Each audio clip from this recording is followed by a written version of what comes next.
everyone, welcome back to my kitchen. Today we are going to concentrate on a new series that I'm going to be touching upon called Road Trip Ready. You may know that Rick and I just recently took a road trip to visit his parents in Indiana, and we drove from eastern North Carolina to northern Indiana, and it took us about a week to go visit and come back. We did not have this first aid kit in our car at the time, and shame on us. But we're going to remedy that. I'm going to show you how we construct this first aid kit using recommendations from the Red Cross and recommendations just from you, Rick and myself, because I think it's always a good idea to remind people how to do this. So let's go see how this first aid kit for your car all comes together.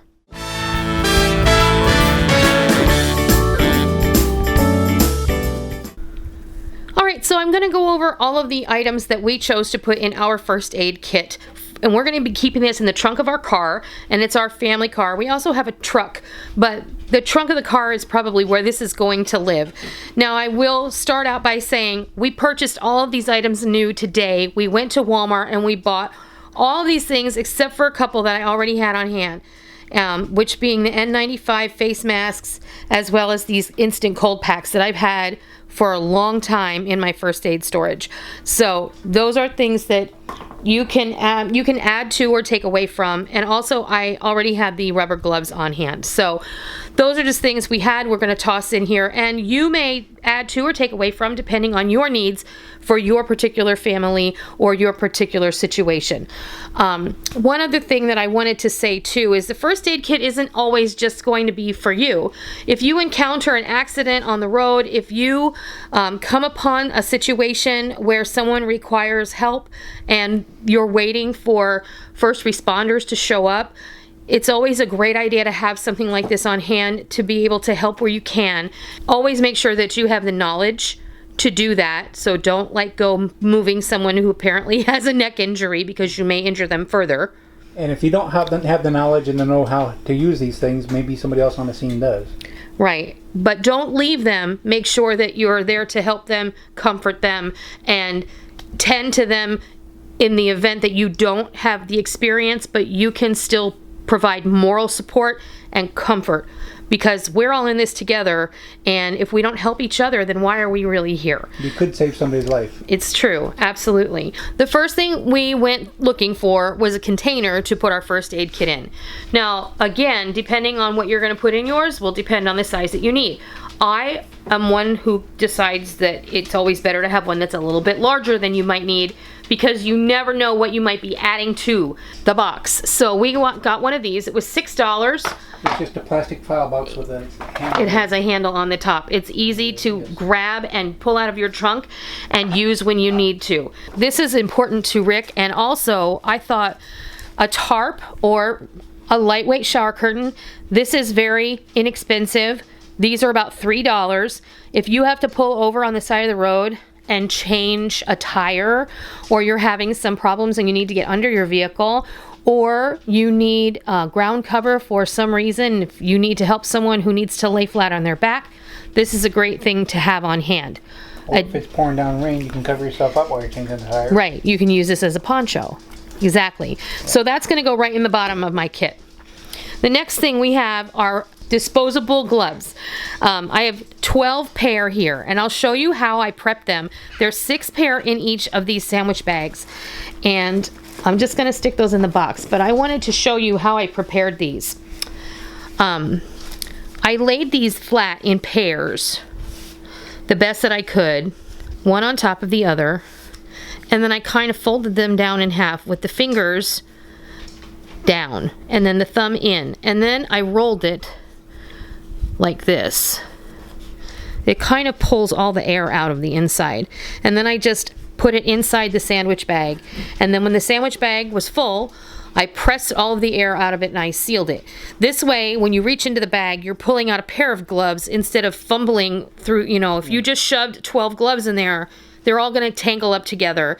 This way, you just reach in and you have a pair of gloves. Next thing I have is some wet ones. You can easily put in some baby wipes, if you like a packet of baby wipes, which is larger, and we always keep those in the car anyway when we travel. So this is just a little extra backup. These are actually antibacterial, so in the box they go. Kleenex, again, this is something we keep in our glove box. I have them in my purse. These are just an extra backup because you never know when you're gonna need them. Then I think we'll go over the wound care. Now Walmart has made it very easy. This box was $5.98, and it has everything you need. 4 2x2s, 8 4x4s, 4 rolls of gauze, and 1 roll of paper tape. It also has 4 2x3 nonstick pads and 4 3x4 nonstick pads. In the box that goes. I have some N95 face masks, and so this is safe for biohazard. So this is good if you come in contact with somebody who's sick and you don't want to get sick. This will protect you. We have some tools here, and we will put those, I'm going to put those tools in a little plastic box just to keep them separated. I have the Red Cross list recommends an oral thermometer that is not glass and not mercury. Tweezers are important to have in your first aid kit. Clippers are not just for toenails, okay? And this little kit, it was the clippers, the tweezers, this emery board, and this orange stick. They all came in one package for 97 cents. And I'm gonna go ahead and put this in here as well, because you might have to start a fire. So you never know what situation you're going to encounter. So just keep that in mind. You may have to look up closely at a wound or something like that, or to see what's going on in there. That's right. You just never know. So it's better to have it and not need it than need it and not have it. This is a zinc oxide based sunscreen, which is what is being recommended because it's not full of chemicals. This is a baby sunscreen, which is good for everyone. If you get sunburn for some reason, the aloe vera gel, you could obviously... Lost or something, anything like that. That's a good idea. I didn't even think about that. And Molly wants me to let you guys know, if you can find aloe vera gel without the green color, that's probably your best bet because it's pure aloe vera. I got this because it was inexpensive, and this is going to live in the trunk of my car.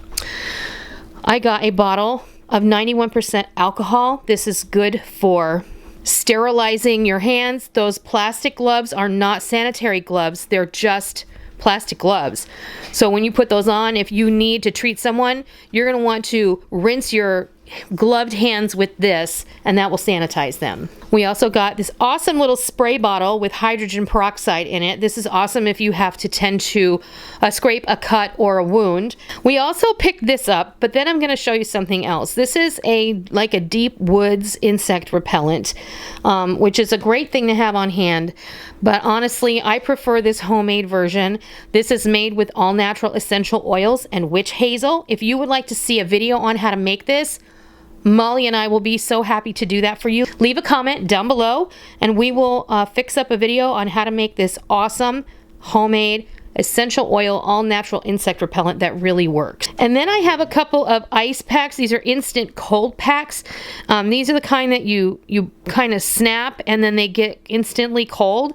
I have had these in my first aid storage for a very long time. They're still good. I'm going to keep those right in there. We have a flashlight. Make sure you have fresh batteries. Check this every 6 months or so. And as far as the dates on all of these products, all of the medicines that we bought, which are over the counter, are all dated for the year 20 or 21. We know that they're good for about a year, and you're going to want to go in there and make sure that you take care of them. Maybe go in 6 months, switch them out, and make sure you use them if you can incorporate those into your home supply, and that way they won't go to waste. We also did get some Q-tips, cotton swabs. Those are great for applying topical ointments. Do not clean your ears out with these. That is a big no-no. And then we got some triple antibiotic cream. This is like Neosporin. Everything you see here I got for like 88 cents or just over $1 because I'm putting it in my car and I'm probably not going to use a whole lot of it, if any. That's being honest. It's being prepared. You want to make sure you have it. So better to have it, not need it. Absolutely. And then we have some Hydrocortisone Cream. This is an anti-itch cream. We have some Allergy Relief. This is like a Benadryl. You can use this in combination with the Hydrocortisone Cream. Again, if you come in contact with bug bites, poison oak, poison ivy. It's going to help reduce the itching, or it's going to help reduce your sinus distress. And this is a generic version of Zyrtec. Then we have some Gold Bond powder because, you know, itchy parts of your body. These also, if you have gloves that are a little too small or you're sweaty and you can't get your hands in the gloves, you can dust your gloves on the inside with this and make putting them on a little easier. These are anti-diarrheal or Imodium capsules, and those are important because when you're traveling, some people are super sensitive to the changes in the water and what have you. Antacid tablets, you just never know when you're going to need these. A little bit of hand sanitizer, even though we do keep it in the car, it's always good to have it a little bit extra on hand, so we're going to just kind of nestle that in there.